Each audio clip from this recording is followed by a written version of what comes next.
And I would also like to begin by thanking the governor for allowing myself and Uniting America to take part in today's commemoration of Cesar Chavez. I will briefly discuss what Cesar Chavez means to me, his legacy, and its connection to Uniting America. I did not grow up knowing who Cesar Chavez was, and much less what it meant to be a Chicano. His stories were not included in my history books, nor in the TV shows I watched. And although I was born and raised in Chicago, a city that celebrates its rich diversity of cultures, I did not understand my role in the United States. My parents were Mexican immigrants, but they told me I was not Mexican.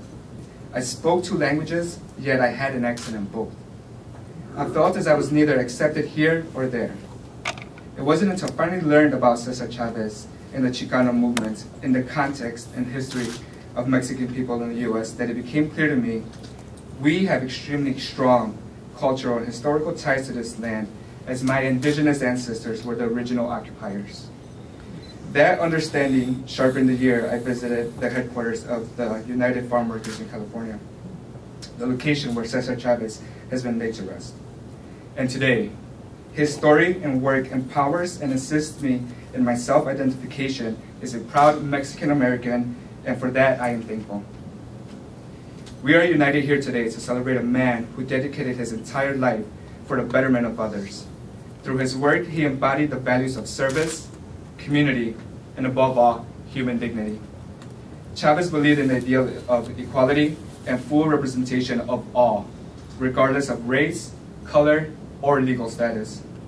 And his iconic phrase, "Si se puede," and through his iconic phrase, "Si se puede," his legacy lives on generation through generation.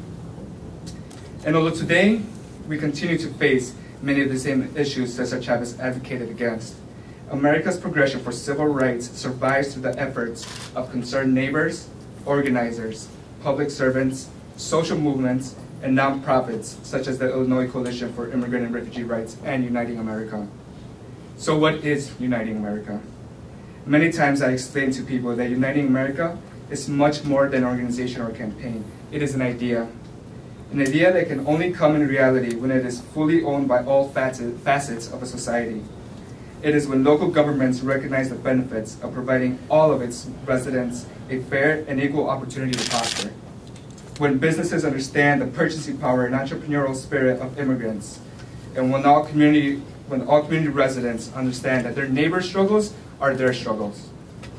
Uniting America is not just about 13 fellows working to build bridges between immigrants and non-immigrants in communities throughout Illinois, but about where and with whom it is creating a space for collaboration. There is no niche, but an openness to include all communities like the LGBT, African American, Asian American, Muslim, Jewish, as well as the art and music communities. We don't seek to build a one-time association between strangers, but a genuine relationship of two people sharing a unique and completely distinctive experience. And finally, Uniting America seeks to find volunteer opportunities that benefit the community directly. A recent article stated that the monetary value of volunteers around the world totaled $1.3 trillion in 2005. But in certainty, I consider volunteerism as one of the greatest activities in our democracy. Volunteerism has no bottom line or no cost-benefit analysis. It comes from the willingness to help one another. Si se puede, gracias.